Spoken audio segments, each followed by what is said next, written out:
Welcome everyone to the octofinals of Doxbridge 3, Return of the King. My name is Daniel Berman, preferred personal pronouns, he or they, and I will be chairing. I will let the other judges introduce themselves. Hi, I'm Maurice, here they is fine, thanks.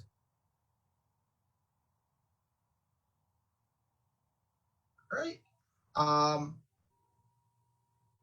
And I'd also like to invite the speakers to introduce themselves and provide any preferred pronouns they wish, if they so choose. Petar speaking first, here they please, in OG. Oh, one brief thing. We've been selected for streaming, so if you could also add if you opt in or out of streaming. You can also say that at the beginning of your speech as well if you want to do it later, but I think just helpful to do it now as well. Sorry about that. Continue. Oh, okay, I'm sorry. Olja speaking second, share day is fine. I consent to being streamed. Opening up, Han speaking first, AN speaking second, preferred pronouns are he or they for both. I personally consent to streaming. I likewise consent.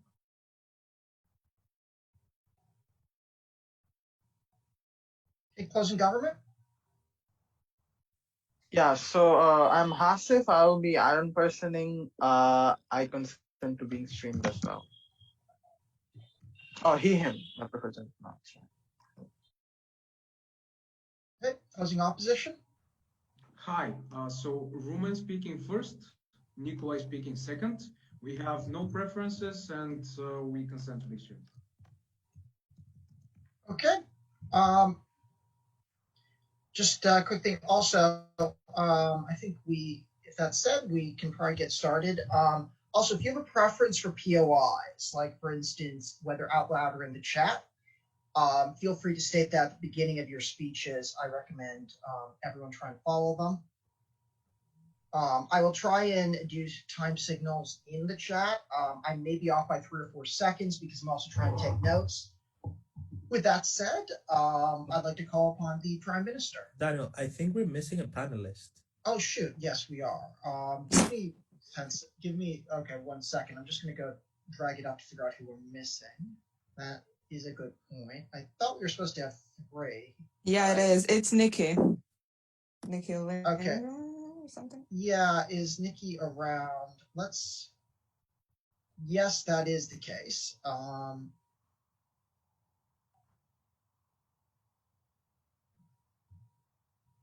We are missing, okay.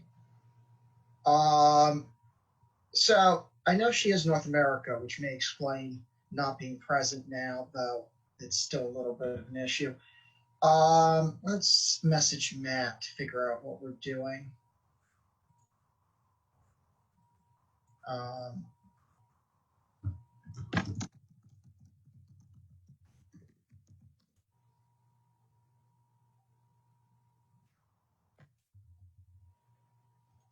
I'll do that on both Facebook and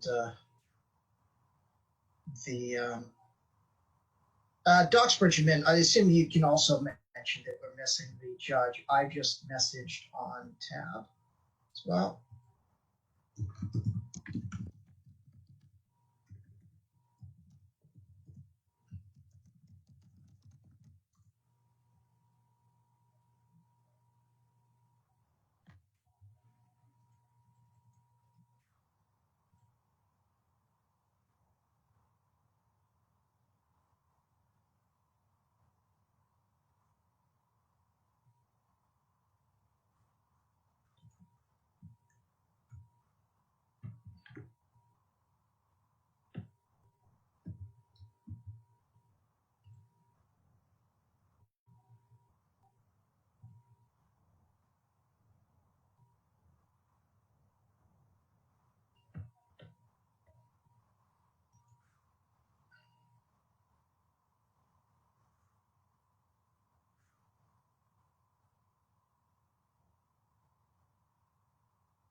Yeah.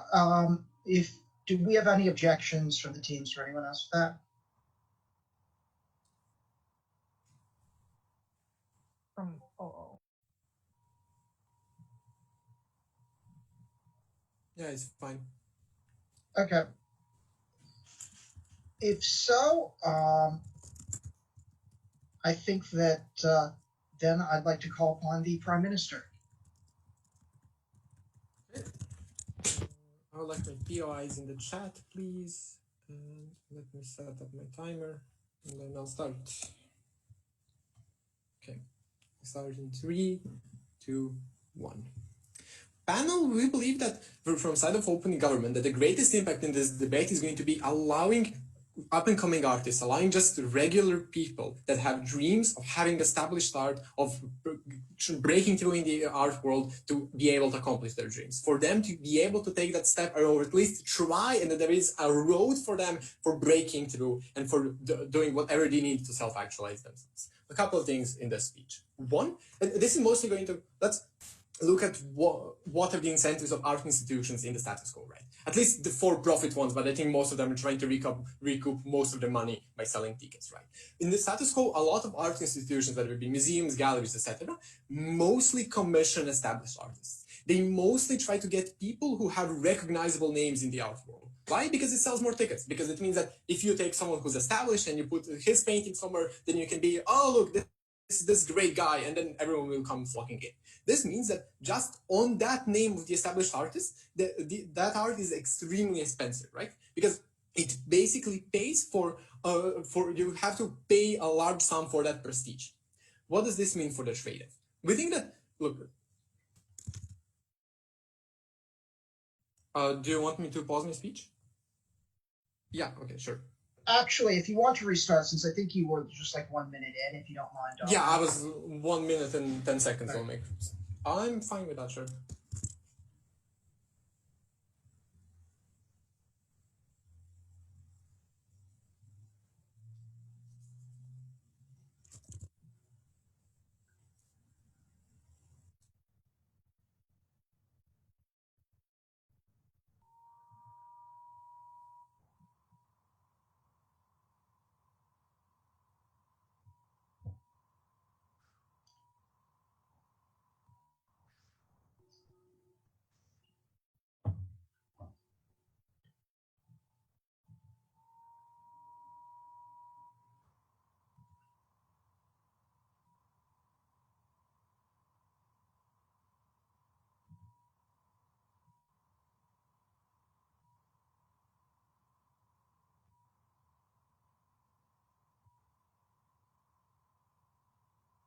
Yep, Nikki looks to be here.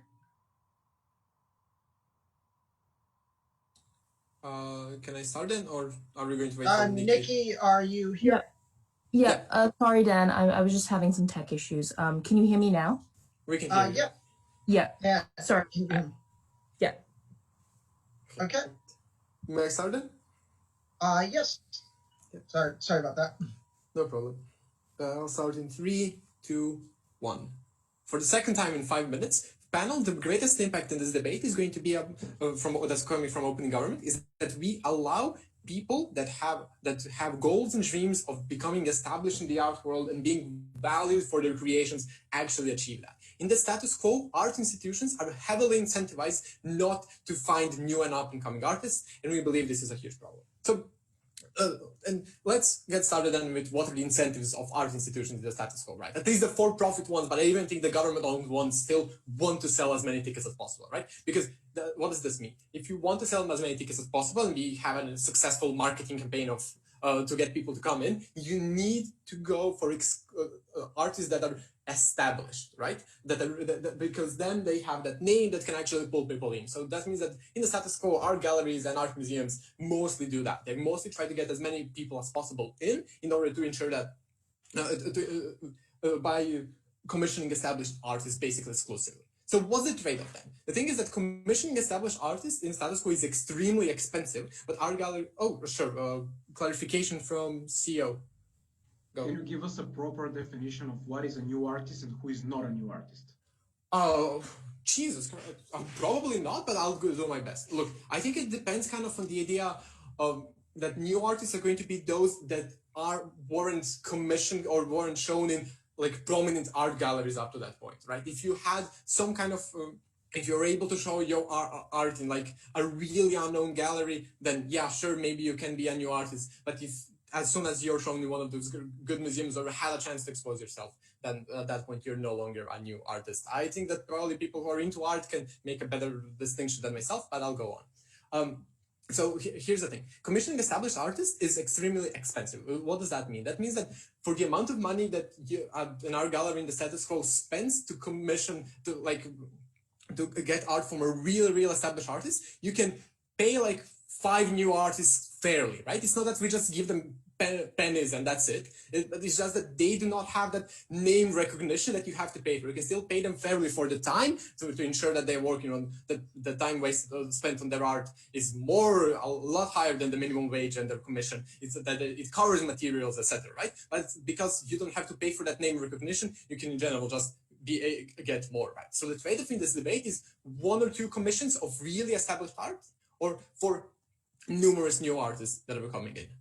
Why in the status quo can't new artists make it, right? Well, what's stopping them? I think there are a couple of things. One, it's hard to be profitable before you break into art institutions, because art takes a lot of time and money, right? It means that you have to to be able to actually, for example, if you're a painter, to have all the necessary equipment, all the necessary brushes and all the necessary paints to create your exact vision, it costs a lot of money, but it also takes a lot of time, because art is a lot of trial and error. What's the problem then?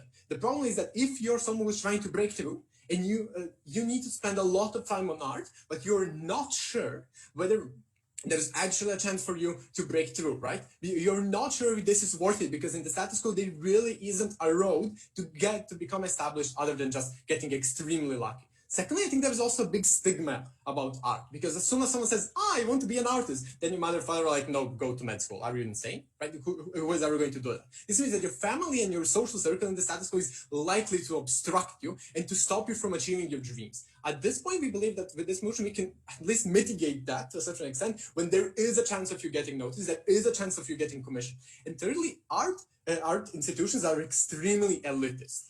I'll take you soon. Fine, just give me a second. They're extremely elitist. What does this mean? It means that to get through actually notice, you need really good networking. You need to know these people. But catch 22. You cannot know these people if you haven't been already commissioned in a pretty large art institution. This motion is our way to break and remove that need for networking. Yeah, go. Does this include forcing privately funded institutions to fund new artists also? Yeah, sure, of course. Why the fuck not? Let's go on. Why? And I think you mentioned the beginning of my speech, but sure.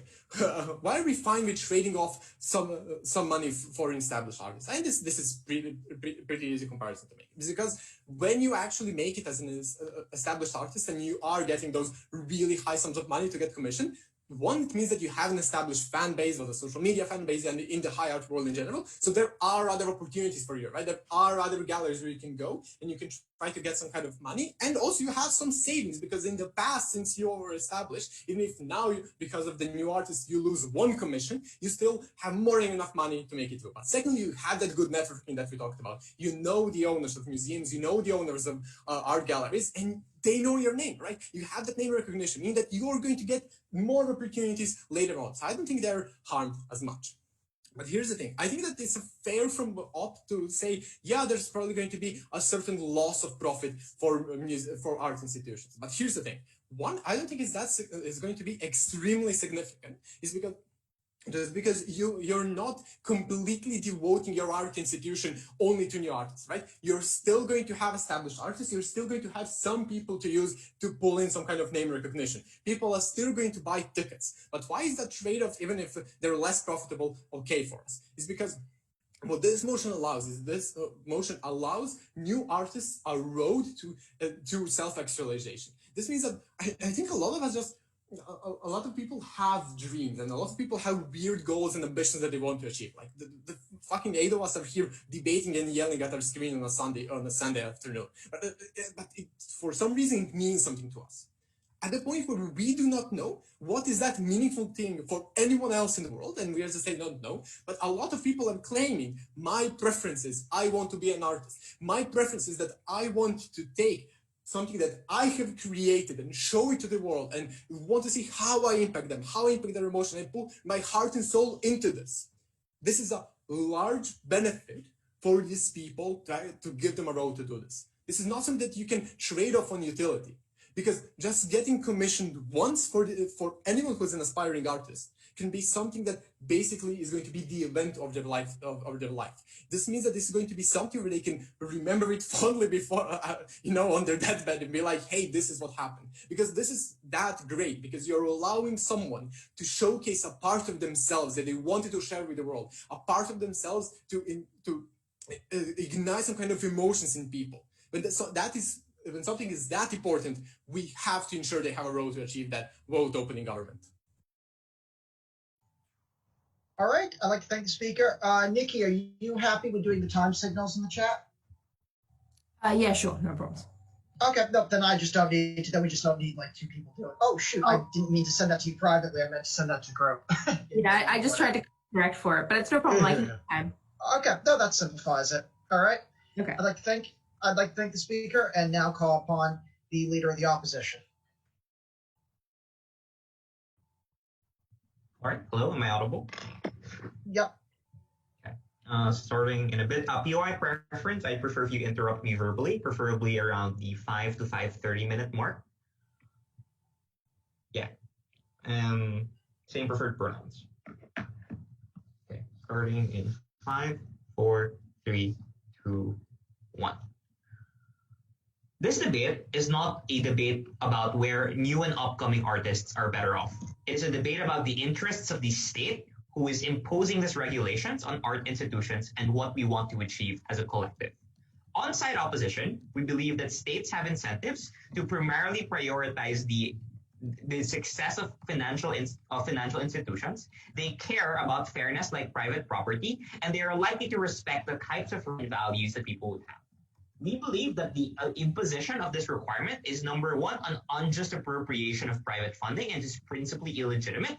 And secondly, we're going to engage in their clash and tell you why it is also negatively worse for the art world and specifically to new and up-and-coming artists. I'm going to talk about 3 things. Most of my responses will be integrated. Firstly, what are the primary interests of the House and why this is principally incorrect and false to do this? Secondly, why new artists are not actually worse off. And finally, even if they are worse off, why we get a better form of structural change on our side. So firstly, let's talk about the main interests of the state. Understand that the key main clash in this debate is to understand that the reasons for why we oppose this motion is because government bench primarily takes away private funding used for private purposes and appropriates it to a public cause without any real or sufficient justification. I don't think states allocate budget or force people to spend on money unless it's a public good, unless it's essential to the well-being of individuals. What they're doing is essentially taking private money and forcing them to spend on a rather arbitrary cause because it is not clear why the benefits are necessarily of public interest. A lot of the benefits they talk about generating new art, self-actualization, are things that are privately achieved by certain individuals. And secondly, they don't prove why that type of self-actualization is uniquely exclusive to this form of policy. I think there are many incentives for different artists to adapt to growing trends, to find newer, better skilled artists, and to challenge the competitiveness of the field on their own. I am not certain why this is something that they should protect. But secondly, I want to note that the standard of newness or having a new artist is inherently arbitrary and is unlikely to be fit towards the goals of financial institutions. Why is this the case? The first reason is because just because you are new does not mean you are necessarily skilled at creating a specific art. You're not specializing in those fields. You won't necessarily have the experiences to create the types of artists there. Why is that important? Understand that the primary purpose of financial institutions or art institutions is to develop certain pieces and models with a specific theme or object in mind. That is to say that their primary mechanism for creating profits and changes is making sure that they can aesthetically develop pieces that are interesting to people. That means having high quality pieces. That means having very specific themes, like ethnic themes or specific abstract art, which are domains that take time and energy, as opening government proves. And what all of these things mean is that the large amount of profit and the sustainability that they get is something that is likely to be lost. Why is this profit important? One, government has no right to take away the liberties of individuals without justifying for what purpose they are appropriating those funds. Like that's just basic corporate autonomy that we respect and like we allow people to do for a host of other institutions. I don't think they explain why art is uniquely different. But secondly, we would suggest that the quality of the art that he is creating and the ability for them to commission and choose what types of art are on there are essential aspects of their right to express themselves. In as much as artists and people are obligated to have equal, like perhaps equal opportunities in the competitive marketplace of ideas or in the marketplace of different art institutions, we think that is not sufficient of a justification to do this. Second argument is why do we think artists under their side of the debate are likely to be worse? Firstly, understand that many of the problems of new and upcoming artists are correctly characterized to be due to several structural reasons they give you. But the problem with the opening government case is that they don't explain how mere exposure through the commission solves those structural barriers in the first place. What we're likely going to say is that in the new and upcoming artists, there are likely to be elites who are likely to develop and become part of the mainstream anyway. That's because it is normal for financial institutions to gravitate to new artists because trends change, styles change, new people who are more talented can crop up at any point in time. And therefore, there's a lot of strong incentives for these individuals to look for the best art on a meritocratic basis or in a basis that is defined across multiple people. That's the broad reason why there are many art intervention programs where even museums like the Met or the Metro or the museums and different kinds of areas are encouraging newer and former types of artists, such that the gap and the requirement is largely unnecessary. Secondly, even if it happens and even if there is some marginal benefit, we think that the benefit you're likely to accrue is going to be extremely marginal. Like the people who are likely to be accepted for the new and upcoming artists will not be the poor starving artist who had structural problems getting there, but it's probably going to be the elite and the best of these private elite artists who would have likely achieved fame anyway. So the marginal gain you get from the benefit is not at all proportional to the justification you have. Why is that comparative?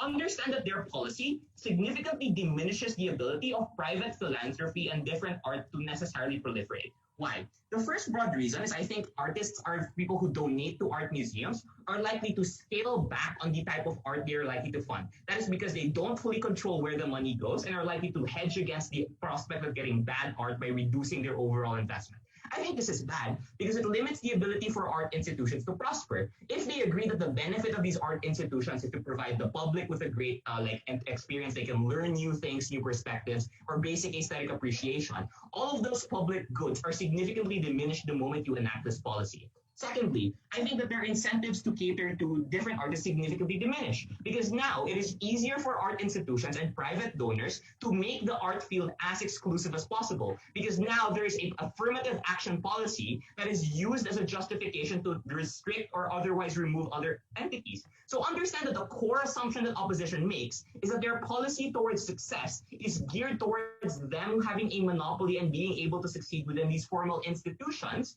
when in reality, a lot of new avant-garde art is probably best created out of it. So we agree it is elite dominated. It is likely to pick the lives of people. We don't think you're ever able to structurally change that because fine art or high-class art will always be dominated by the elite. The first reason is probably because they have a monopoly of the demand. They're the richest people. They get to dictate what art they buy, who these types of art are made for. So it's unlikely for you to change those things. And what we tell you is that the grassroots appreciation for new artists exists in creating institutions outside of it or promoting trends that organically promote their validity. So we would suggest the rise of things like indie art, movies, etc., or different forms of art that happens outside of these formal institutions as a counterculture for it is a greater space for a lot of these people to achieve their routes of self-actualization.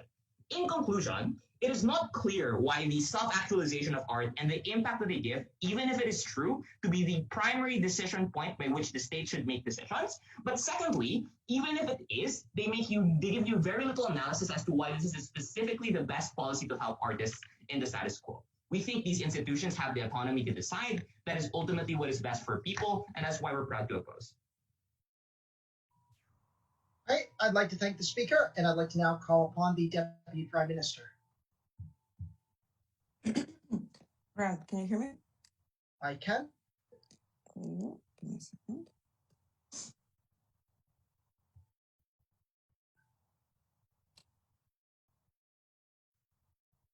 All right.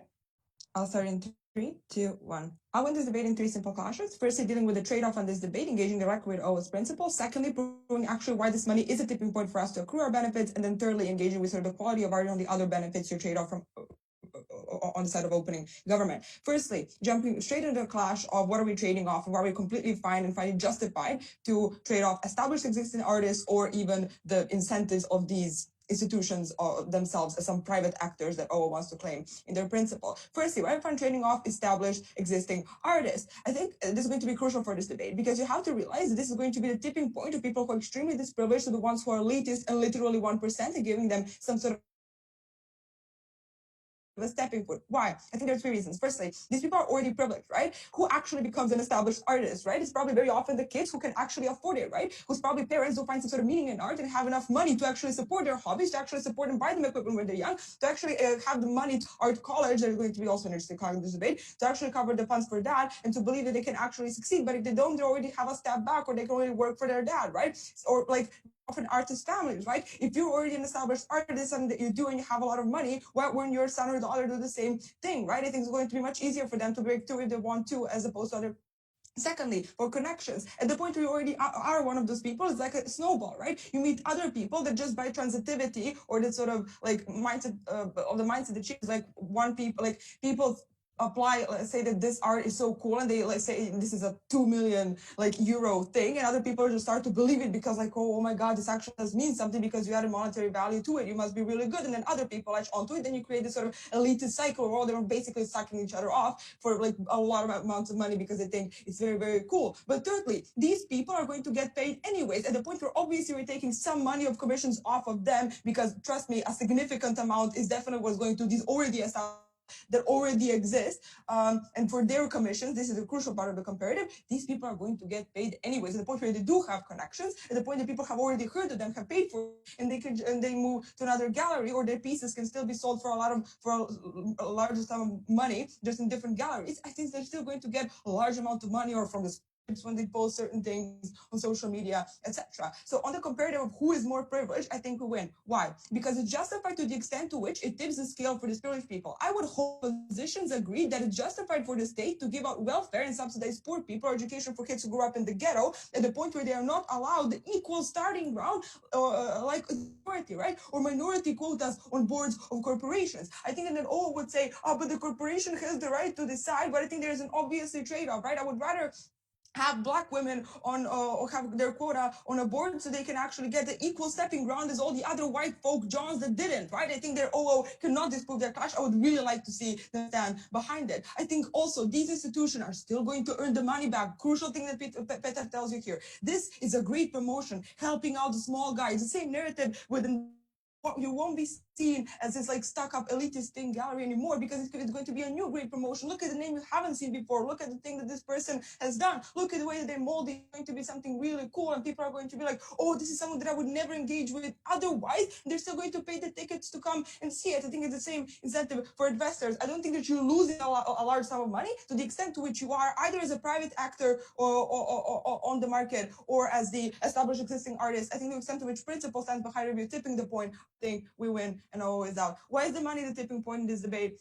4 reasons. Firstly, these artists are obviously not established in the public eye. They don't have fan bases. They don't get promotions on their Instagram very often. You do actually sort of trying to promote yourself with your art or some sort of like blogs or working with fancy sponsored equipment. It's more expensive for you to pay equipment such as paint, canvases, molds, sculpting machines, etc. Secondly, if you want to decide if you want to dedicate the majority of your time to art or want to self-express through art as a career, you have to make important trade-offs on 3 levels. Firstly, there is a veil of uncertainty in this job. You don't know if you're going to be 1 in a million that is actually succeeding and fighting against the rich privileged kids. Secondly, your parents probably want you to go to have a conventional career, to be a fucking doctor or a lawyer, because they cannot believe that you can make a career out of painting or sculpting things, especially for minorities or people that are in the lower class, right? I think these people are getting an extra push to actually not go to art because they're not going to succeed, right? And they don't have enough money to support their fancy hobbies or support what they want to do. Thirdly, art academias very often offer very few spots, and this isn't a popular or the one that you can just get employed, right? Minimum quotas to assure the success of the few, but these are important because I think the only people that can actually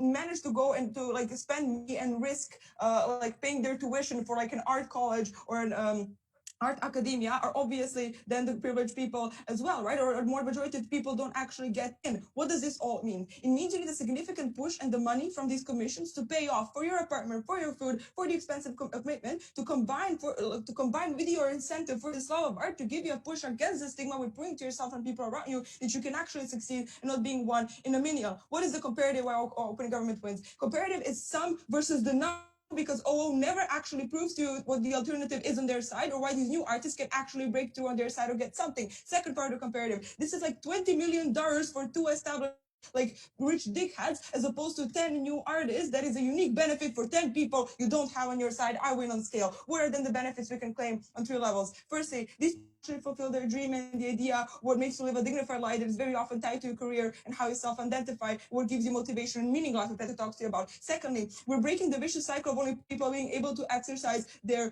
preferences in life, right? Which I think is obviously the going back to the entire principle where I think it's justified. Thirdly, to the extent to which you want to talk about quality of art, I think it's better we have new types and forms of art being represented on two levels. Firstly, established artists follow their niche, right? They know they're going to get paid anyways. It's like the same incentive we're just getting like of you knowing that you're going to probably get a large sum of money or whatever you do, and you just find your niche and keep doing the same things. That people very often get bored of the same style of painting. Secondly, with these new artists who want to break possibly just statistically new takes of expressing themselves, they are now just more seen on a scale to the point where they can use like new things or really want to break through, want to show that they're compared to other folks. Even if you want to buy the third idea of these now new established artists actually getting motivated and scared that they're actually going to be pushed out of their elitist mindset, possibly they can change something on the quality of art as well. But I think if someone in this debate can prove to the quality of art is like something that is objective, good luck. So why do we all win? Why does OG win? Firstly, I think you really have to look trade-off on a scale, right, of the amount of the people they're actually helping, and we give it at least 3 times of framing where they cannot succeed in the status quo or never engages with that. To the extent to which we find this to be completely justified, disregarding the incentives of the people of the corporations that are not allowing minority on boards, or the people that have never actually had this access or privilege, for them to have an equal stepping ground, to have the equal amount to live out their dignified life and how they perceive themselves. This is something that is completely justified. For all these reasons, please vote opening government. All right. I would like to thank the speaker, and I'd like to now call upon the Deputy Leader of Opposition. Hello, am I audible? You are? Okay. I'll be starting in a bit.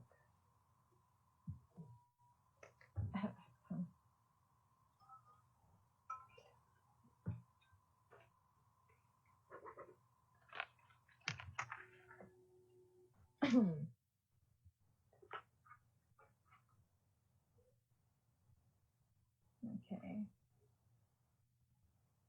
I prefer POIs in the chat, by the way.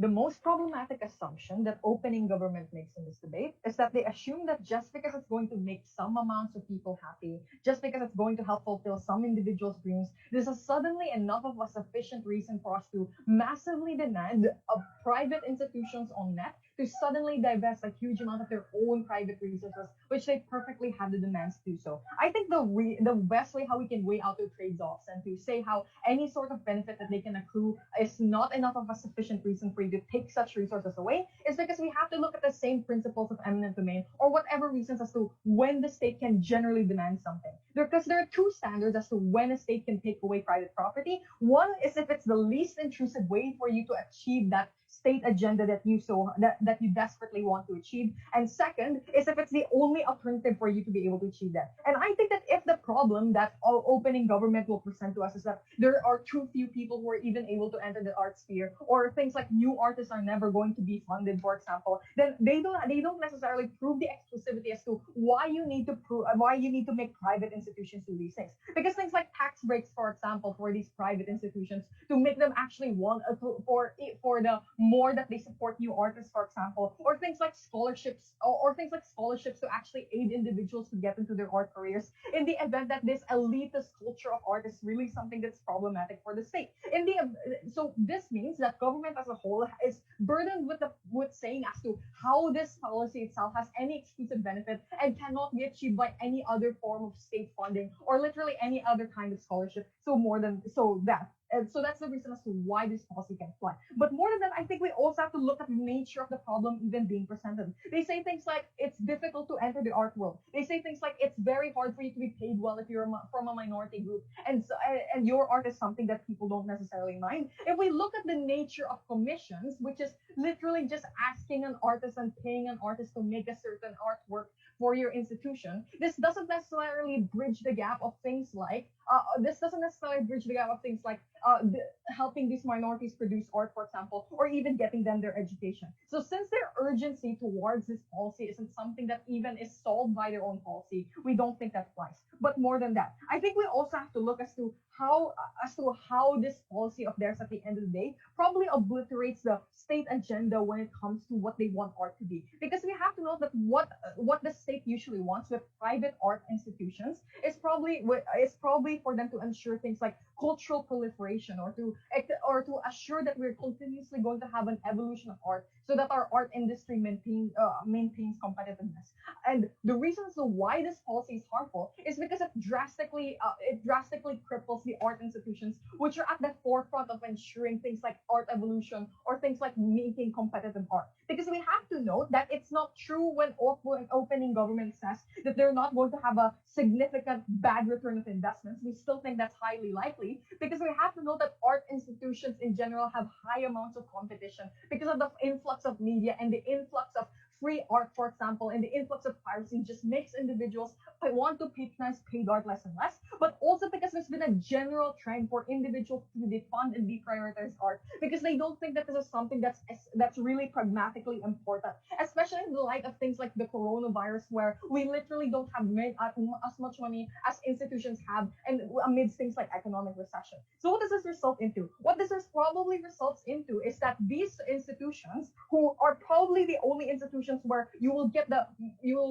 mingling of new and old artists the most by virtue of you having things like students, for example, or institutions which have the power to actually demand for things like exhibiting contests, for example, or demanding of their students or demanding of the people under their studios to make certain categories of things. You are burdening instead and taking away resources that could have elevated the quality of art that they have in their own institutions into placing it into an arbitrary standard that doesn't necessarily assure that you're going to get good art. Because we have to note that when opening government says things like you're going to have good competition and you're going to make the elite scared and have to rethink their art trends, that's not true, because it assumes that just because you are a new artist, you're automatically going to make good art. That's not true, and which is why we think that we shouldn't push for this policy, because when we allow art institutions to have as much resources as they can, to have more meritocratic policies, for example, that's probably where you're going to get better competition. And especially when we have to note that your ability to create good art isn't necessarily based on talent, but things like skills and experiences, then all the more reason it probably shouldn't be left in the hands of new artists for us to for the art trends to currently change. But more than that, we're also going to say so how this actually disadvantages these art institutions. But before I go on, yes, OJ. Right. Are you aware that art institutions do have people in charge who have brains and are smart and will search out the best up-and-coming artists they can find and not just hire anyone random? Then it completely defeats your point. Because if they're already talented, if they're already probably from elite families to begin with, then they were going to succeed to begin with. So what that means is that your policy only serves to help those who don't really need that additional money to succeed, or yes, these private institutions could have used that elsewhere in promoting something else. But I'm going to go into how this actually harms private institutions and their ability to influence the art world in general. Because we have to note that just because you're suddenly funding new artists doesn't necessarily eliminate eliminate the incentives of the elites to want to have artworks from big names, for example, or to place these big names in their private museums. So what this probably looks like is that given that these skilled or old artists see that their present art institutions under which they're currently employed or under which they're currently studying, and see that they're continuously going to be deprioritized because the motion presupposes a significant amount of funding is going to be taken away from them. What this means is that it only increases the incentives for these elite artists or the good artists to actually leave these art institutions and to instead go towards individual patrons, for example, and to simply do their art for them or to simply make their own private museums. And why is this harmful? I think the reason as to why it's harmful is because it's these private art institutions who are the ones who are most easily influenced when it comes to newcomers. Because if we have to assume that these art institutions probably look like things like universities, for example, or community studios with certain kinds of visions, it's when you suddenly make them lose their unique selling propositions, or the individuals who they've invested so much on just to make them good and to attract name to their university, that's where they become weaker to continue to do other things like talent scouting or providing other forms of art education to other individuals. So what this then means is that all it translates into is that you weaken these art institutions further, and thus you weaken any sort of prospective benefit that they could give simply because you deprive them of a significant amount of resources. So since this policy doesn't really have an exclusive benefit, and because private institutions are important in the art world, we shouldn't let this policy pass. Okay. I'd like to thank the speaker, and I'd like to now call upon the member of government.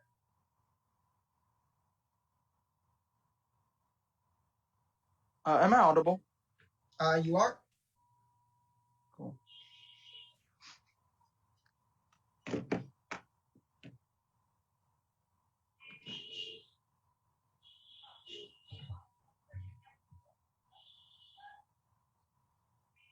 I think Upper House missed the entire idea regarding what is so specific that makes it harder for new artists to integrate and be famous, right?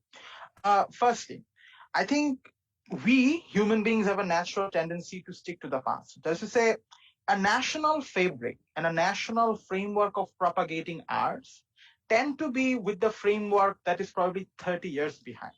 That is to say that Bangladesh essentially was born in 1971. But even now, after 50 years, the literature that we read in our textbooks is literally connected with those heroic stories of 1971. Is those romanticization of that old generation of our forefathers and stuff like that. This is how the national fabric, in its very limited capacity, propagates art. This is what it is making other newer artists tougher for them to introduce their own versions of art. And that's the reason why Bangladesh is most probably still stuck with those classical ideological songs of 1971, making it significantly tougher for hip-hop artists to introduce their own trends within Bangla hip-hop and stuff like that. But second, I think people become accustomed to the songs you listen to, see your father listen to, is a visceral subconscious effect that trickles down to you, and it significantly makes it tougher. And this is where the idea of state's obligation makes sense, because if the state's national fabric of propagating art in and of itself is kind of complicit in making it tougher to, for the newer artists to propagate themselves, then the state definitely has interest in doing this. But before that, the obligation from the perspective of the galleries as a whole. Galleries don't own arts. For fuck's sake, I really don't think Louvre has even paid its artists at least even that go to like behind 400 years as well.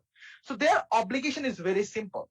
They are benefiting from previous arts and they still keep on reaping benefits from that. The only way they can essentially recompense is literally making sure that the newer propagation of arts is healthy as well. This is probably a contingent principle, but this is just to establish the framework through which you should prioritize this metric of this debate.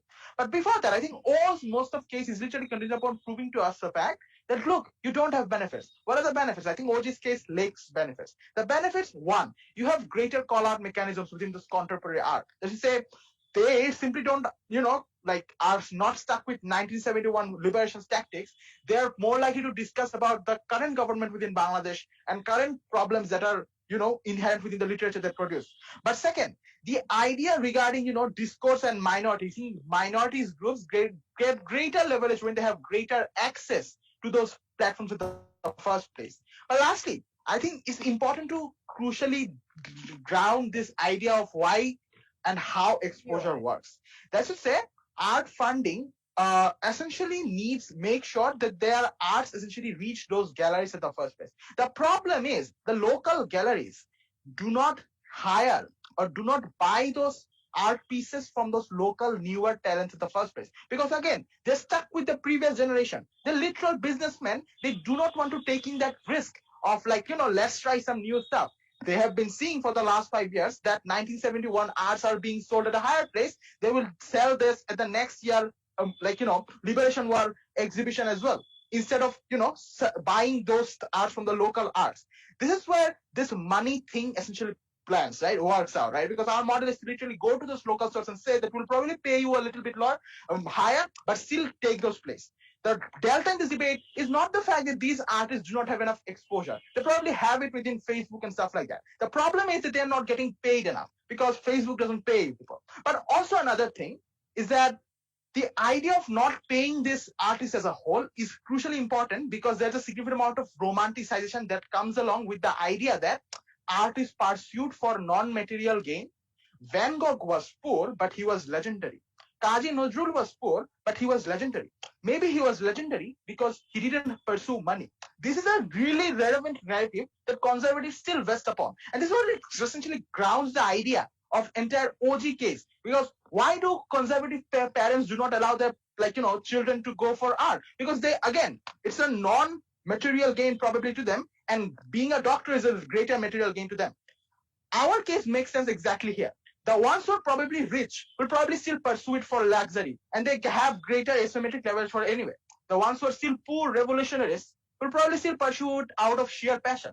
The problem and the case is literally for the people who are in the middle line who want to make a livelihood out of it. For the first time ever, they're not only stuck with those Facebook comments that you did great, but those Facebook comments don't pay them, as opposed to our platform is probably going to pay them, but more importantly is going to make them feel catharsis in the first place. And that takes out O's idea that these benefits don't trickle down to regular education. For fuck's sake, you guys do literally zero. Comparative margin, we win. But second, it's enough for those people to essentially show their parents that they're doing something out of their life, and art is probably a better profession for them. It's significantly important for these people to ground these things as well. But lastly, the idea regarding, what benefits do we get more? Because if you literally want sophisticated art, how does sophisticated art essentially look like? Again, those majority preferences arts are probably, those majority 1971 arts, 1971 music are still going to sell in Bangladesh anyway, right? I really don't see why it comes to a trade-off, because people are probably still accustomed to it anyway. People will probably still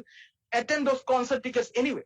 But second, art galleries are literally not poor that they have to go through a trade-off and they'll probably get bankrupt. And the reason for that is that, artists like these galleries do not have to spend money on everyday level, because they do not invent new arts. They just probably buy new arts from other places.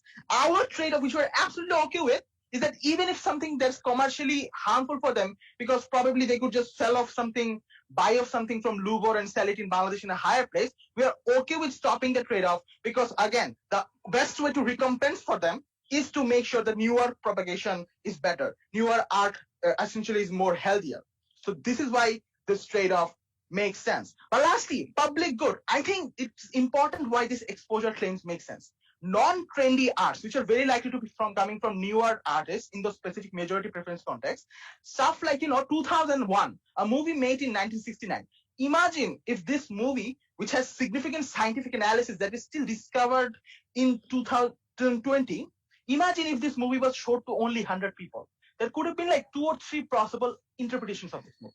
But the point is, it got significant amount of exposure to 1,000 people around the globe. There's significant amount of even like thesis papers written down on this movie that essentially shows us public good. Because if a public good and metric for that is sophisticated art, we make it better, because we create the doors for this undiscussed arts and those discourses to happen more. We are very proud to take this debate. All right, I'd like to thank the speaker and now call upon the member of opposition.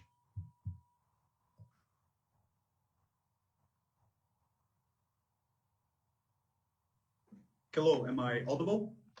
You are. Okay. 3, 2, 1. CG is derivative from opening government because their analysis is basically the same. You can't become an artist, you will after motion passes.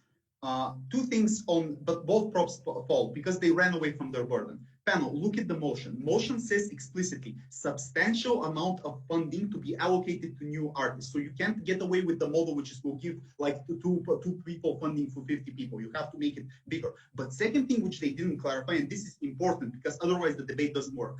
There must be some kind of timetable in this debate for when you are a new artist. It's probably going to be something reasonable, like 1 or 2 years, and after that you're no more a new artist. This is important to debate. With that said, two extensions from closing the opposition. Firstly, why you create a ceiling on the top for minority, minority ethnic or mental health issues on their side of the house, which doesn't exist in the status quo. And secondly, rebuttal extension as to why new artists simply won't become good artists, engaging both of the government teams. Okay, let's get into framing. Currently, in the status quo, art has incentive, art institutions have incentive to include minorities or minority art in their places.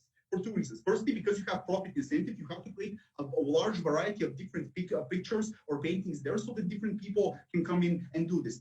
They also have space for this, like very, very intuitive analysis. So you have incentive to the first step. Second reason is because of virtue signaling. You want to have like 1 or 2 minority arts there because you want to show your liberal friends that you're doing these sorts of things or to be yourself as progressive.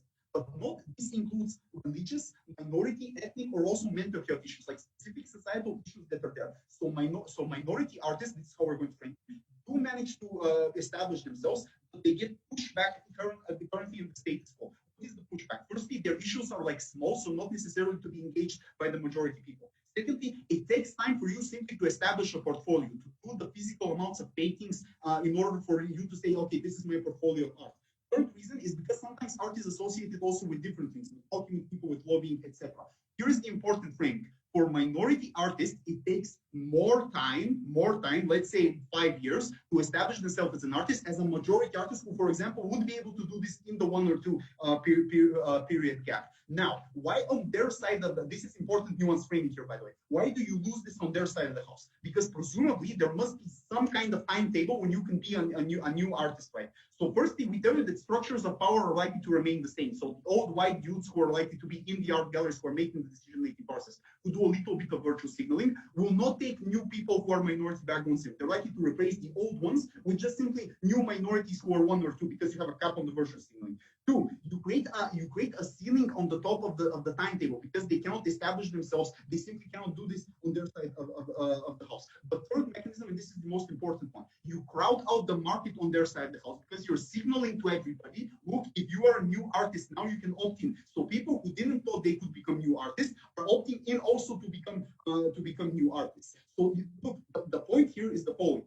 This policy is zero sum. You have limited amount of resources and you have to cut someone out. The person you're going to cut someone out is likely to be the minority people, meaning that people who are like literally in the in-between moment who could establish themselves will be cut out on their side of the house. And the new people who opt in, who are also likely to be minorities, cannot do the same process because you put a ceiling on the top because there is an impossibility of them doing this particular ways. Comparatively, they can do it for the period of time. What are the impacts of this? One, minorities can't see each other in the art that is presented there. They literally cannot see themselves as part of the mainstream art. They cannot associate themselves in these particular ways. It's very horrific for them. They cannot feel themselves as part of society. 2, their issues and the issues that we're talking about, like police brutality, mental health issues, these sorts of things that would happen on the status quo, but not on their side of the house, have less signaling effect, have less showcasing, have less ability for people to see themselves, etc. Notice art is extremely important in social movements because it's a catalyst for usually for ways you can just the saying, right?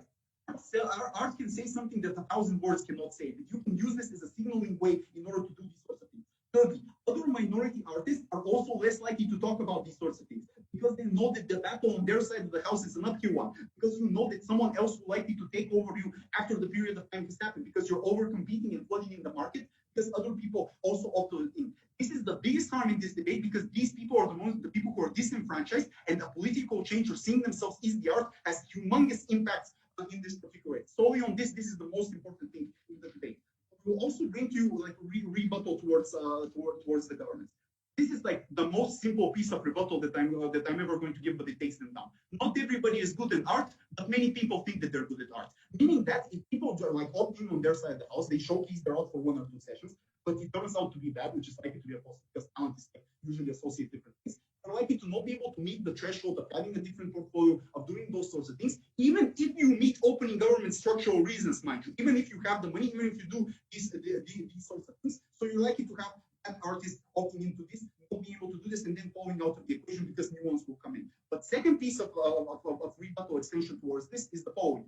There is likely to be backlash based upon this because you're going to cut someone out of the equation. These people have already been established artists, and now they're cut off the equation to make room for the new artists. These people aren't going to be static in the debate. They're going to talk about this in social media. They're going to tell it to their followers. Their followers are likely to listen to this and internalize this. But before I go into it, I'll take a few from opening. Reality check. Minority artists in the status quo are extremely screwed already. We at least give incentives to art institutions to search outside of their white conservative box. Sit down, please. No, we give you analysis as to some minorities opting in, and later they can capitalize on these sorts of people. And there are examples of these sorts of minority artists in the status quo. You can't do this in this debate. Well, we have proven this sort of thing. But you go down because you have no delta. What is likely to happen? People are likely to talk bad stuff about this on social media. People are likely to be outraged based upon this, creating counter art against these sorts of people and associating them that they were put there because the system was rigged in order to favor them to put them there. Why is this harmful to the new artists on their side of the house that they care so much about? Because notice that art is an image game. If you opt in and the bad image has been created based upon you, that you are unfairly there and that you're not talented, we gave you structural reasons why this is not going to be the case. Your reputation will dry out quite fast. You'll be able to be kicked out by the scenery. You're not going to be able to go inside because already the stereotype is created that you are a bad artist, that you're not doing a well job. Meaning that otherwise new artists would have broken into these sorts of things and aren't on their side of the house. So we beat them even on their own metric because they create an artificial situation which is not going to be created. And also some people generally waste their time they've never been to that. Look, minorities get screwed over based upon this policy that they get no solvency. But secondly, also you don't have practical impact on their side of the house based upon this upswing. All right. Well, I'd like to thank the speaker, and I'd like to now call upon the government whip.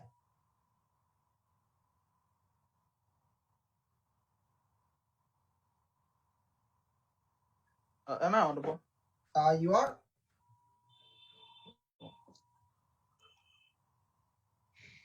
All right, so there's a John like in the background. I'll just wait a minute for it to end. Okay.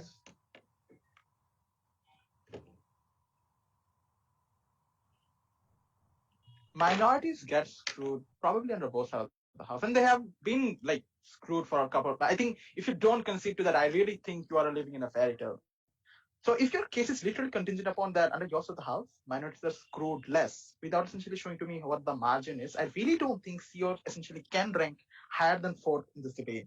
But lastly, but yeah, let's take CO, right? I mean, firstly, they say that there's probably going to be some sort of tokenistic way of representation, that we have hired 3 spots for this sorts of certain minorities and stuff like that. On a name of gum, like on a number game is still better in the specific context where I've already shown to you that how the local art attitude works is that local art gallery businessman that my partner essentially mentioned about, he doesn't give a fuck about art, right? He is caring about that profit incentive to begin with, and he doesn't want to take the risk of hiring a new genre of art at the first place because the last 5 years sales have been pretty good and he wants to stick to that. I think even if 3 arts are essentially embedded and pushed in by those, national art companies, I think on a number game is better. And the reason for that is the analysis my member gives, right? One, that how catharsis trickles down. And recognize that even if one minority makes it into the top national art gallery in 2020, that community essentially starts to see and how this, catharsis pretty much trickles down, specifically in terms of minority brotherhood and stuff like that. But second, you establish and counterfact those narrative that art is probably not a feasible profession, because specifically not minorities, because it's tougher for them to essentially assess that thing as a profession. So still a win. I really don't think they are being competitive. Lastly, their idea regarding, over competition will happen. I mean, again, how likely is that? Because they're probably the ones who are probably winning, the ones who are probably at that art galleries have those asymmetric leverages under both sides of the house, right? So if the old ones will probably be there, local ones who probably local businessmen who probably now saw that he's probably not facing a loss for hiring new artists, he'll probably do it the next year as well. Again, win. But lastly, I think how the art discussion happens is that there are not enough contemporary arts at the big galleries to begin with. As I've already shown to you how the normal society will probably appreciate it, but the difference in the status quo is that they're probably appreciating in Facebook.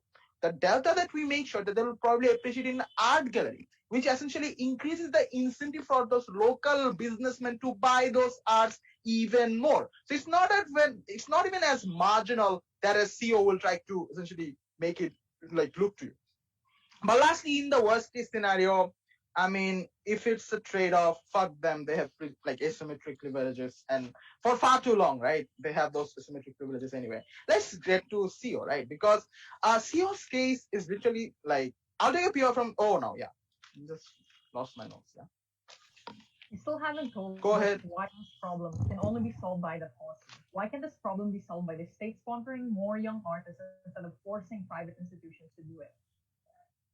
So if that is your counterfactual, I really don't think that you guys have mechanized how likelihood is that state will suddenly become so altruistic and essentially like declare art as the best profession in the whole wide world. The problems are too big for you to solve even in those mechanisms anyway. But I think this framework that you guys wanted to play, that state doesn't want it or something like that, I've already shown to you how the national fabric and something that state is directly complicit upon made it significantly tougher for those newer artists to make it to that. And if that is the complicity the state has, the only way, the best way it can recompense is making it easier for them to integrate. And that's the reason why our model makes sense. But lastly, they say that,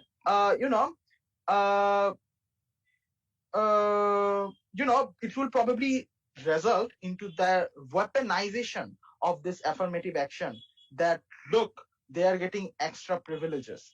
The reason why it doesn't make sense is, again, it's marginal. In specific contexts where art is being jeopardized, anyway, it probably means we're talking about pretty shit contexts, probably, pseudo-democracies or fascist democracies. It's mutually inexclusive then, because if they're literally going to jeopardize art simply because of that idea of suspicion, they're in anti-government, they'll probably do it under either side of the house.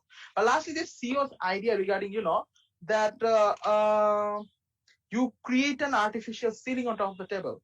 Again, recognition has always been asymmetric. It is not a ceiling because the newer generations can point to that, catharsis that trickles down to them and essentially show them that black person from my Texas neighborhood essentially pursued it and made it to the National Gallery. I will probably do it as well. And probably convince their conservative parents to let them do it as a profession. But lastly, I think O says that you do not bridge the gaps like education. I've already shown you how catharsis trickles down and is marginally better. But I think O's claims regarding public good that essentially entirely went unresponded to is that if you even want sophisticated arts, and I've already shown to you how there's a tendency to stick to those previous arts in the status quo, because at the local level, profit incentives simply don't make up. At the highest level, that subconscious analysis that my partner gives, it essentially makes it tougher to, embrace new stuff. So for example, if you have been seeing your father listen to classic 1971 Bangladesh songs, you'll probably listen to it anyway. But on the contrary, the point in time there's someone you see that with Bangla hip hop comes in, you'll probably alienate him because he's significantly different from what you have heard. You'll probably say that it's pro-West. It's not Bangladeshi. It's not our culture, something like that. This is how that subconscious analysis that OG's case significantly misses in this debate. We fill in from our partner's analysis. On the contrary, I think OG's case is literally, look, art takes a lot of time and money. It's not a universal reason, right? Not all art takes money. Poetry doesn't.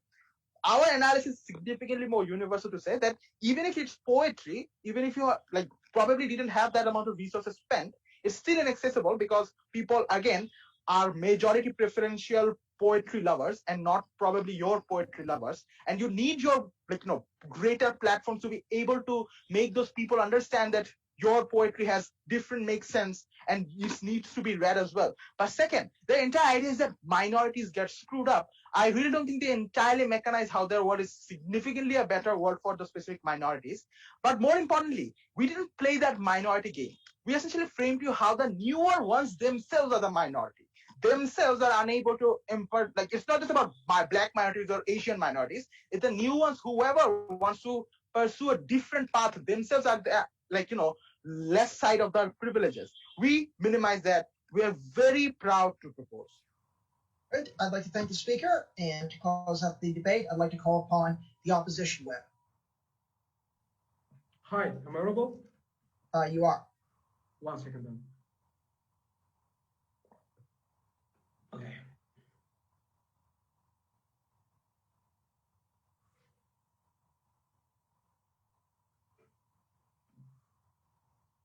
Okay, 3, 2, 1, go. I very much understand that in our debates especially, and in all debates, when we have a minority extension, which is one of our extensions, it is hard for you to not strawman that. So I'm going to explain extremely simplistically how this particular point works. Currently, you have one pool of money that you need to allocate. This money is allocated to competing artists. Let's separate them in three main groups: new artists, upcoming artists who have been already on the market and has had a couple of commissions, and establishment artists. Now, what happens is that establishment artists always wins. Up-and-coming artists who represent different points of view, societal issues, minority issues, mental health, multiple points of that, do manage to squeeze in to some extent at this point. And it is a fact that in that pool, new artists are kind of not really having able to compete. We agree with that. Now, what is the problem in this debate? You now create two pools. A new pool, which is significantly smaller, where everybody competes for, and a new, larger, bigger pool only for new artists. What happens is that establishment takes over the smaller new pool for most of the time, and it doesn't leave any kind of money and funding for the up-and-coming artists who are not new artists, but still struggle to a large degree because they're not as established, but are still likely to, in the scenario in which they're competing with the new artists, to beat them over. Now, the second question is, what happens to that new pool of only new artists? And we have analytical reasons as to why that new pool of new artists is going to not represent enough of these types of minority issues. Firstly, because new artists are unlikely to be represented in these particular minority groups, or at least be beaten out. And this is numerous reasons why. New artists from minority cultures takes a lot more time to develop. They have much less funding, they have much more social pressures to do stuff such as work for a living, etc., etc. They have to have money and materials in order to create a portfolio where you go and say, I'm an artist, I have done all of these things, you can trust me, commission me for this particular art. This is where the marginal difference come into play, and this is where this particular group in between, which have to a certain degree established themselves, have a certain following, but are not the ones who are selling paintings for 2 million support, are completely cut out of the equation. What we say is that that particular group is extremely important in representing these particular minority ideas that need representing in society, and Rumen explains to you why this is very important. Now, moving on to rebuttal. Look, what is basically the case is, in open government, you're going to allow new poor artists to basically come into the game. A couple of important things. This is not a completely unique mechanism. New artists in our side of the house still have the ability, if they're actually good and people resonate with their art, to actually be to get that exposure. And we do not agree that exposure doesn't mean that you get exposure but nobody gives you money. That is not the case. If I'm an art institution or any kind of private funder, if I see you have a Facebook page with 1 million likes or even 500, depending on the location, etc., etc., you are likely to say, okay, this is something that people want to see. So on that comparative, new artists, if they're really good enough, have a very good medium to actually fight over. What is the second problem that is extremely important in this debate and comes into our rebuttal extension? Market overcrowd. Now, market overcrowd is extremely problematic for new artists, which is the group that they want to help in the first place. Because that means that now more and more people come into this. hurts extremely people who have already been working hard to get into that position and have got an ability to get a couple of commissions. They're completely disregarded. But second of all, it hurts the new artists themselves because now they have a much bigger pool in which to compete in with all of them. So it's likely that you get this particular artist one commission, then the next year this particular artist one commission. And what happens is that you overcrowd this space, and no particular new artist, especially if they're not that good enough or that much in terms of exposure, are going to get money to live.